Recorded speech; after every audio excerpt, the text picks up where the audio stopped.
Want to learn how to do this cool high alpha stuff? Stick around because I do go through it in detail. Check this plane out. It is something else. That part of landing is the tricky part with these. Welcome to the shop. Got myself the FMS Rafale 80 millimeter. This thing is unique. I don't know if there isn't another plane in my shop quite like this thing. It is big, bold, flies like nothing else. In this video, I'm going to go through what I typically do, right? We're going to take a look at the parts. We're going to take a look at the assembly, all the modifications. I'll say it didn't go as perfect as always, and sometimes that happens. However, after the setup and after flying it, it's well worth it. This is a very unique, special plane. Highly recommend it so far, I tell you what. Anyway, I'll get into more of that later.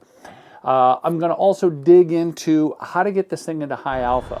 For those of you who aren't familiar with that kind of flying, it's important when you have this kind of plane, especially for landings, this and planes like the F-16. I'm going to go into the summary of everything about the plane. Look, if you like these kind of videos, please hit that like button. It does help me out a lot. If you have any questions, leave a comment. And all the pieces and parts and things I used are in the description below, along with links to this plane and the 10% discount code, which works on FMS Store for various items. Some EDFs are not included in that option there. But there are some other discount codes that will help you save a couple bucks. Anyway, let's get on with it. Stick around. There aren't many parts on this assembly. You got a couple wings, you got a tail section and some canards, and that's it.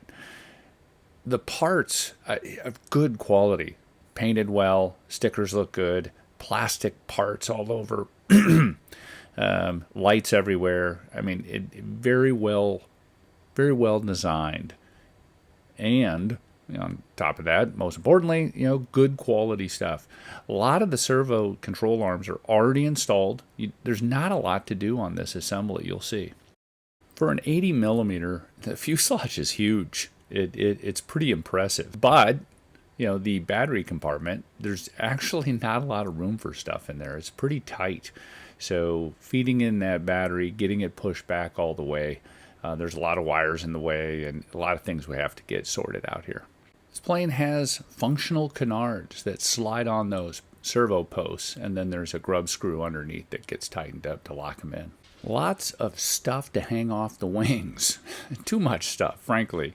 But there's a lot of scale detail to this. It even has a refueling tube that hooks onto the front. It's a little plastic dealy. Anyway, pretty cool stuff.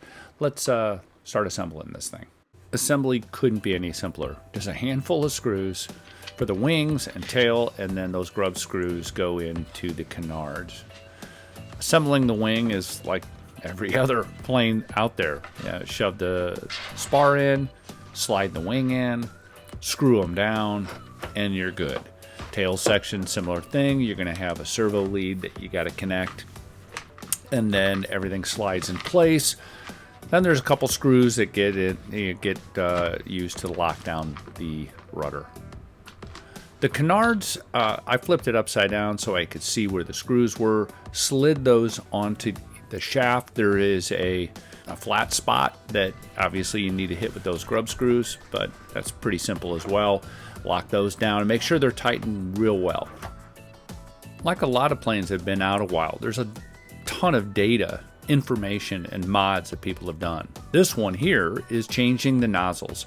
3D printing these nozzles gives significantly more efficiency on the motor, better thrust, better speed. All in all, it's a must-do. Battery bay's a mess. Got to clean that up, get the receiver in, get all the servos checked, which, by the way, is where I ran into a little problem. The control board was acting up a little bit, so after a bunch of reviews and looking at RC groups, I decided to remove the control board and just do all the programming with an 8-channel receiver.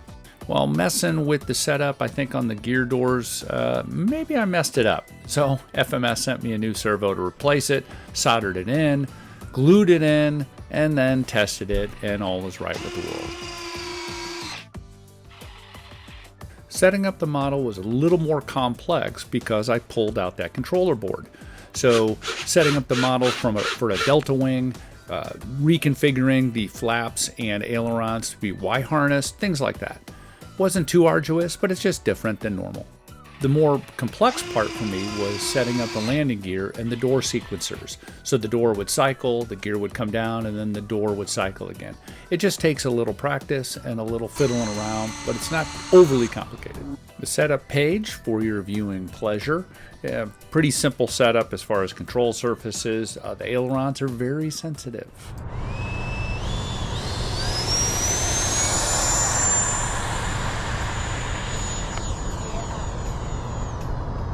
Right off the bat, you'll notice it is just a smooth flyer. I'm maybe at half throttle here, and it cruises along exceptionally well. And it just, you could, if you wanted to just maximize battery, just cruise around like this. However, I enjoy doing a little bit more with it, but just the fact that it is a pretty efficient system with a 4,000 milliamp battery, it's pretty awesome.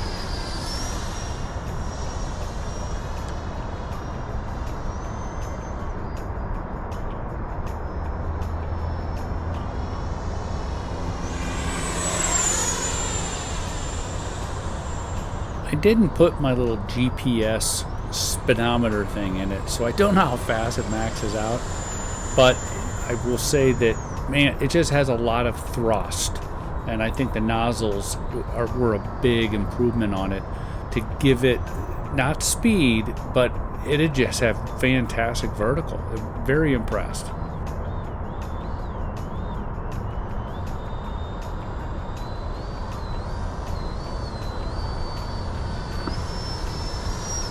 And this is where this plane really shines, is doing the slow Harrier. It's super stable, very easy to do.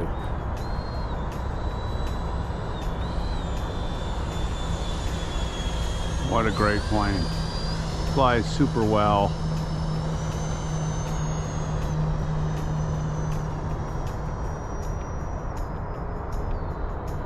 Really easy to get that. As soon as you get the nose up, and now you're just giving a little elevator and just working that throttle so you can listen, you hear me doing it, and then it just punches out, no problem.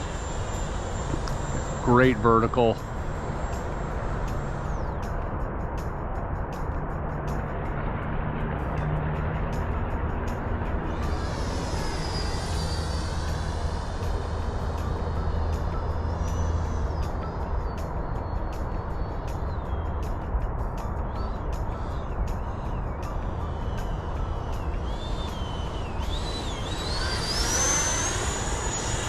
Big plane with really cool performance.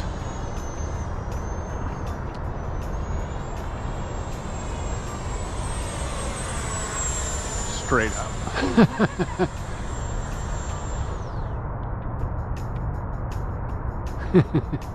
That's the cool thing about it. It just go boom, straight up. These Deltas just have that capability that they're just change direction super quick. Just get into high up, just make that sharp bank. It's similar to the F-16. They'll do the same kind of thing.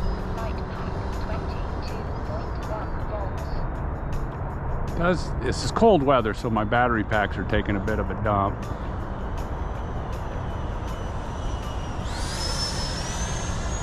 Got my timer set for about 3:30, and I'm just mainly just monitoring the battery.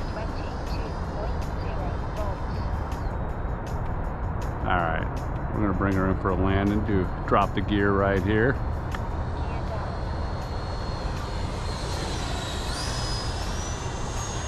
It's got the cycling of the gear doors, which is pretty cool.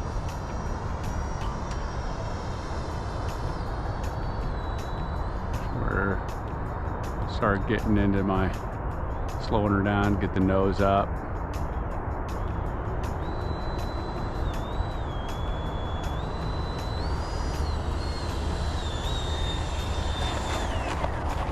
Little hard. Should have stayed on the throttle a little bit longer.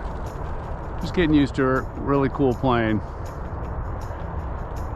Love the way it flies.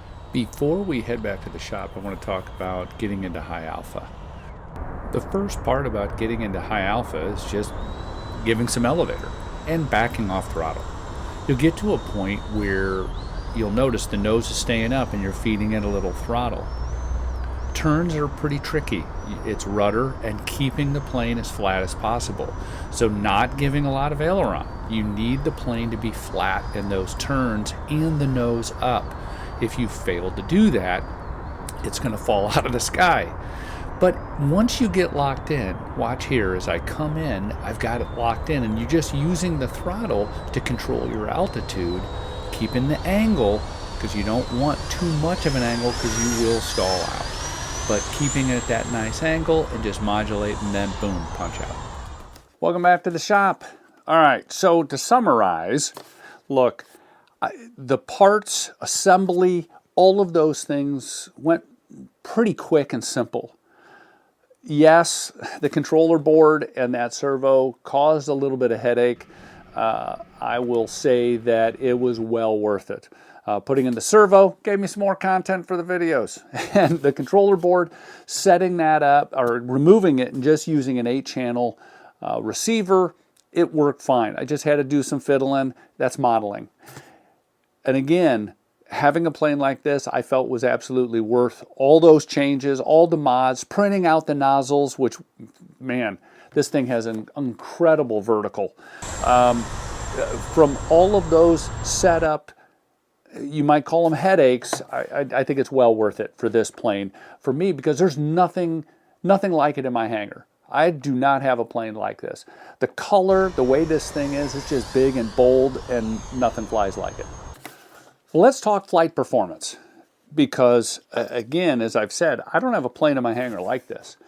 This plane will, as far as super stable, super locked in, it doesn't stall, right? It's just going to mush.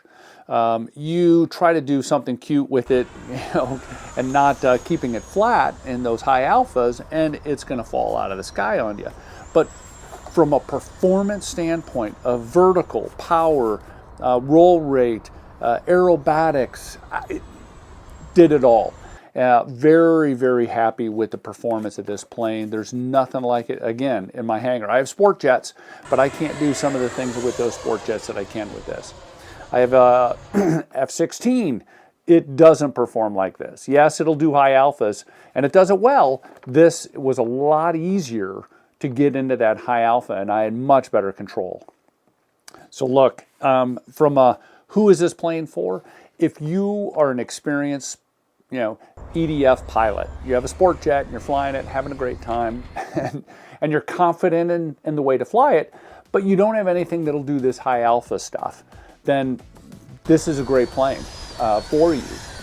It locks in really well. If you can fly any sport jet, you'll be able to fly this without any problem. This is an easy plane to fly. It does require you to do that high alpha on landing and perfect that. I got to work on it a little bit. Had some that were good landing, some that had a little bouncy, but on the nose wheel, but that's okay. It's got a great oleo strut. If you like these videos, hit the like button, leave a comment if you have any questions. All the links are in the description below for all the pieces and parts I used for assembly, as well as discount codes and links to this plane. Have a great day. Thanks for watching.